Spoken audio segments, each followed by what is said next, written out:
السلام عليكم الحبايب ديولي، كي دايرين؟ لاباس عليكم؟ كنتمنى تكونوا بخير وعلى خير، ويلقاكم هذا الفيديو في اتم الصحه والعافيه ان شاء الله. اهلا وسهلا الحبايب ديولي. اليوم نشارك معكم واحد المعسله اللي تجي غزاله، الكنافه بطبيعه الحال بالكريمه، كتجي لذيذه وغزاله. ضروري الحلاوه تكون على مائده الافطار. بسم الله على بركه الله. كما كتشوفوا انا عندي جايب 250 غرام ديال الكنافه اللي غادي ناخدها باش نفككها شي شويه. ضروري ما تقطعوها بالمقص باش تكون سهله في التحضير ديالها. كما كتشوفوا هنا غادي ناخد ان شاء الله الزبده النوعيه اللي عندكم. انا خديت فاميليا، هنا ذوبتها وغادي ان شاء الله نسقيها بها باش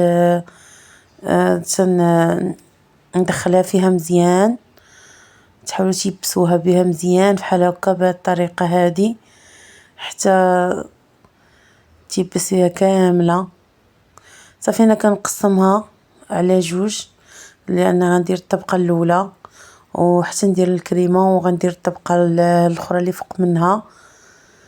هنا كما كتشوفوا تحاولوا انكم بحال هكا تقادوها بيديكم مزيان، تاخذوا المول اللي يعجبكم. انا خديت هذا المول العجيب، ما عنديش شي مول صغير بحال هكا قدو واللي عندي غتجي فيه هذا سميتو الكنافه ان شاء الله.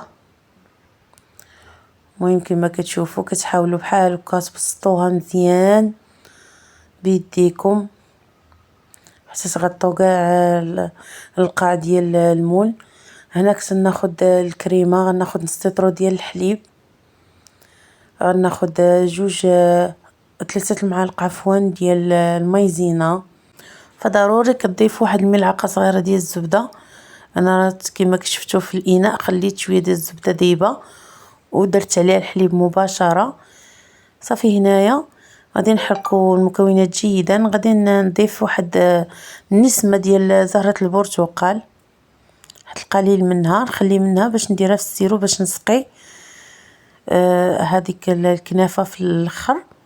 وهنا الحبايب ديولي غناخد واحد الجبنه، جبنه بيضاء طبيعيه، كل اللي كديروا بيرلي ديروا اللي بغيتو. المهم خديت انا ملعقه كبيره كما شفتوا ديال الجبنه، غادي نضيفها لهاد الخليط هذا باش نحصل على الكريمه تكون لذيذه. ضروري ما تضيفوا شويه ديال الملح وملعقه ديال السنيده الا بغيتو. انا ما درتش الحلاوه نهائيا حتى سقيتها من بعد بشويه ديال السيرو. نتوما غادي تشوفوا هنا. صافي غادي نوضع على هاد الكريمه كطبقه ثانيه غتجي في الوسط ان شاء الله. كتجي بحال هكا عاقده، كتجي غزاله ما شاء الله. حاولوا باش انكم تحصلوا على نفس النتيجه، ما تخليوهاش جاريه بزاف، بحال هكا كتجي كريميه. صافي كتبسطوها بحال هكا على الطبقه بشويه باش ما تلصقش فيكم الكنافه. انا حساسه دغيا كتلصق دغيا ما كتبقاش على المستوى ديالها. ما تحاولوش تقيسوها بالملعقه اللي كتبسطوا بها الكريمه. صافي انا تناخذ الطبقه الاخرى، صافي كنديرها تندخلها الفران تيكون سخون على درجه 180 ودغيا كتحمر. ردوا بالكم معاها تخليوهاش تتحرق، كتجي مذهبه بحال هكا. كما شفتوا انا كنت سقيتها بالسيرو مشات ليا اللقطه. ودابا درت واحد شويه ديال الليمون حتى هو، درت فيه شويه السنيده، خليته طبخ غير شي شويه باش يعطي واحد النسمه زوينه كيجي غزال. ملي قلبتها في الطبسيل او في الطبق اللي غادي تقدموه فيه. المهم كما شفتوا هنا غنزينها بشويه ديال الكاوكاو. نتوما زينوها باش ما بغيتو. مهم كتجي غزاله ما شاء الله، كتجي لذيذه بزاف. كليكم تحضروها بحكم على مائده الافطار كتحليه. كنتمنى تكون عجبتكم طريقتي في تحضير هاد الكنافه. كما شفتوا في الاول ما درتهاش حلوه بالمره غير سقيتها بشويه ديال السيرو، ومن بعد سقيتها بالبرتقال جا من السم مع زهرة البرتقال، جا واحد اللوغو غزال ما شاء الله.